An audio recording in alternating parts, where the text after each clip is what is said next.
Hi everyone, here comes another episode of a Spoonful of Endgames, and this one is going to be about the Lucena position, one of the most known positions of the rook endgames. Why I decided to talk about this one today? Well, it's because I saw the following endgame in one of the title Tuesdays that I played, and let's have a look what happened there badly in the first tournament. Okay, come on, we're ready. Let's go. Someone is playing. Oh, they're still playing. We are ready, they're not.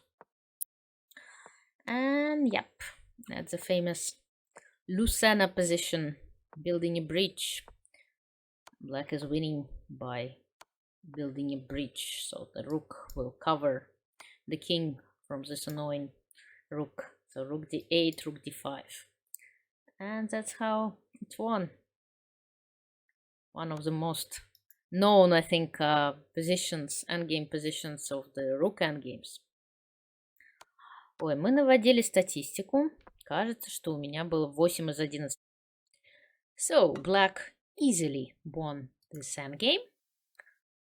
Let's again see what happened. We see that black has a passed pawn, and unfortunately for white, his king is not in front of this passed pawn. When you're fighting against a passed pawn, the best place for the weaker side king is usually in front of this pawn.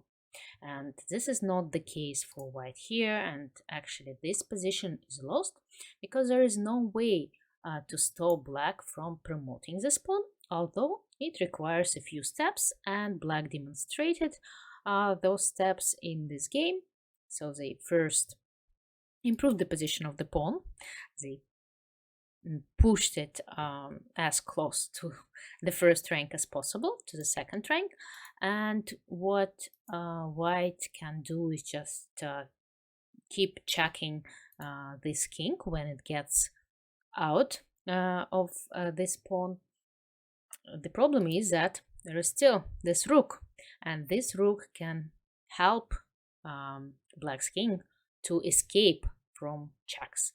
And how is it done? It's done by building a bridge. So we see that the king of the weaker side is separated by 2 files from this pawn. That's very important. And when this king is far enough and this pawn is already on the second rank, the rook just gets to the 5th rank or to the 4th rank if it was white, with the pawn on the 7th rank. So rook f5. And why this move is made? Just to prepare this king's maneuver. So as soon as the rook is here, the king is ready to get to d4 and then cover from checks by rook d5. So let's see how this game proceeded. Rook d8 check, king e3. If white waits, then black can already play rook f4 and rook d4. And if white keeps checking, then king goes to d4, and after rook d8, rook covers from checks, rook d5. That's how the this bridge is built, and the pawn gets promoted. And we see why it's important to have this king separated by 2 files in order for the king not to be able to stop the pawn. It's too far away and the pawn just gets promoted, and black won this game. Let's have a look to the same position from the white side. Oops, we'll start from here. It's white to move. We see that the pawn is already pushed to the 7th rank, but the king is separated just by 1 file yet, so it's a good idea to give this check, although rook e1 wins the game as well. And there is another plan, another winning plan, to play rook d1 and then bring the king to e6 and cover from the side checks by rook d6 and later on play rook d8. It also should be winning, but rook g1 is the most played and the most accurate move. Rook g1, king h7, and again, Rook g4 is building a bridge, rook d1 is winning as well, king g7, and then the king just goes to e6, and the rook covers from the side checks, and then after rook a8, white plays rook d8, and then just the king comes closer to the rook, and there is no way to stop this pawn. So white wins like this, or again by giving a check and building the bridge. Because king f7 doesn't win straight away, since black is going to check this king, and there is no way to cover from this check. So the king would need to go back to e8, and then white will still need to make this building a bridge move. So rook g4, and then now the king is ready. It gets to e5.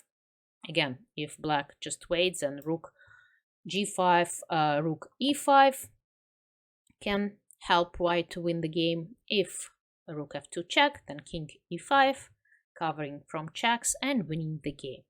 I also need to mention that when such situations with the king in front of the pawn happen, it's very important to understand that usually if we are talking about one of the central pawns or one of the pawns on the bishop file, C or F verticals, the board is somehow separated to what is known as a bigger side, longer side, and shorter side. And for the weaker side, for the side who's fighting for a draw, it's quite important to keep the king on the shorter side. It doesn't always help. For example, if in this position it's white to move, we already discussed that white wins easily by playing rook g1 or rook d1. But if it's black to move, actually it is a draw, because black can use the defensive methods known as side checks. Black just starts to give checks, and because of the fact that there are three lines, three verticals between the pawn and the rook, it's good enough for this position for black to hold the draw, because king d7, rook a7, king d6, rook a6. If the king goes to c5, rook comes to e6, attacks the pawn and wins it. If the king goes to c7, and we see why it's so important to have enough space, because if the position would just be shifted one file left, the rook will run out of space, the king will be too close to the rook. But now the rook just continues to give checks, and it's a draw. There is no way for white to improve this situation. So to sum up, this Lucena position is usually won for the stronger side, because the stronger side can build a bridge and thus promote this pawn.